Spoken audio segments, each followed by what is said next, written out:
ng dugo ng mga guardians.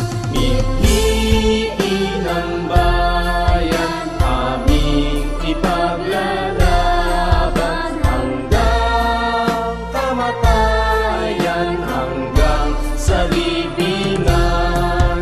Pangkat ng mga guardians, lalaban di patatalo. Layunin ng gobyerno, ipaglalaban